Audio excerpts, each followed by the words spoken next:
When you watch pro tennis, what do you see? You see these incredible athletes, right? Blistering forehands, amazing serves. But what if I told you the real game, the one that actually decides who wins and who loses, is almost invisible? In this explainer, we're going to peel back those hidden layers. Okay, let's just start with a number. And this might actually blow your mind a little bit. 70%. That's it. That's the percentage of points in pro tennis that are over in 4 shots or less. We all remember those epic 30-shot rallies, right? They're on every highlight reel. But the truth is, most points are just over in a flash. And once you get your head around that one statistic, well, it changes everything. And that really gets to the heart of this idea right here. It's not always about hitting that spectacular, untouchable winner. Nope.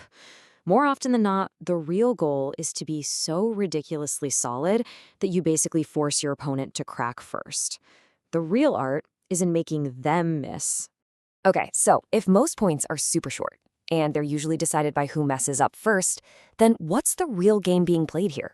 If it's not just about hitting the ball as hard as you can, what are the top players actually doing to win those quick, decisive points? That's what we're about to break down. All right, first up, let's dive into what we're calling the real game of tennis. This is the foundation of strategy that's hiding just beneath the surface of every single point. And in this game, it all starts with weaponizing the 4 variables. Because look, the top players, they know they aren't just hitting a tennis ball.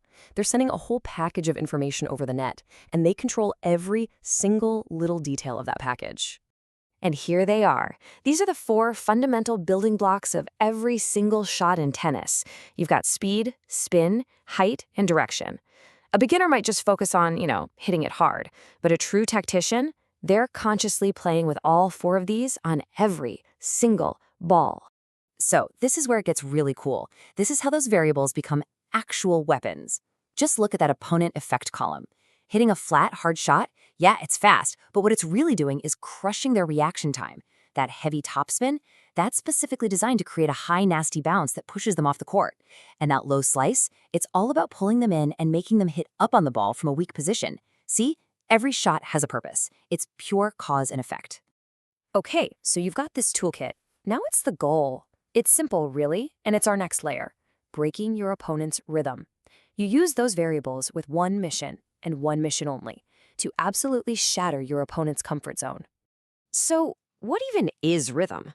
The easiest way to think about it is a player's happy place. It's that perfect waist-high ball they feel like they can hit all day long.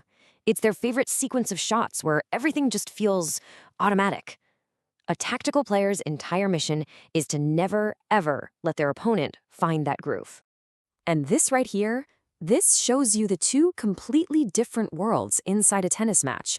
Over on the left, that's your opponent's idea of paradise. Everything's predictable, comfortable, easy. But on the right, that's tennis chaos.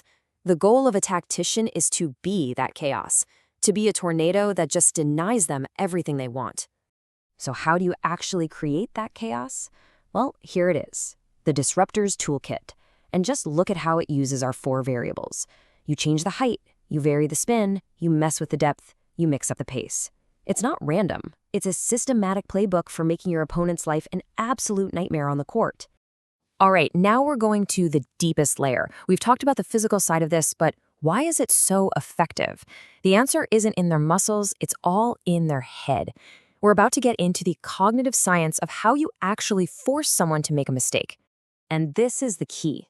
It's a bit of a mouthful, but it's called perceptual cognitive load. Basically, every single time a ball comes over the net, your opponent's brain is working like crazy. It's judging speed, spin, the bounce, and calculating where they need to move. This takes a huge amount of mental energy. So here is the punchline. When you constantly vary your shots, high, low, fast, slow, spin, flat, you are literally weaponizing that cognitive load. You're not just hitting a tennis ball anymore. You are throwing a complex, unpredictable math problem at your opponent's brain over and over again. And that uncertainty, it slows down their decisions, it ruins their timing, it forces bad footwork, and it leads directly to unforced errors. You are literally taxing their mental processor until it crashes. And if you need proof, just look at this chart. It's so clear. Look at the bar on the left. In a predictable rally where they know what's coming, the error rate is super low. But as you move to the right and you start introducing variation and then pure chaos, the error rate just skyrockets. This isn't just some nice theory. It's a cold, hard, data-driven strategy. You are winning by overloading their brain. Okay, let's pull all of this together. Now that we've seen these hidden layers, how should this change the way we actually watch and think about a game of tennis? I think this is the perfect way to look at it. A great tennis match isn't two people just screaming at each other with powerful shots. It's a really clever, witty conversation. Each shot is a question, right? And the goal is to just keep changing the subject so your opponent can never get comfortable, can never find an answer. And really, this is the main takeaway. The highest level of tennis isn't just about playing your own game. It's about systematically taking apart your opponent's game. The whole question shifts from what's my best shot to what's the shot that's going to cause them the most problems, right here, right now. So I'll leave you with this thought. The next time you're watching a match and you see a player miss a seemingly easy ball, don't just see the mistake. Ask yourself, okay, what did their opponent do on the last 1, 2, 3 shots to cause that mistake? Are you just watching the shots? Or are you starting to watch the thoughts?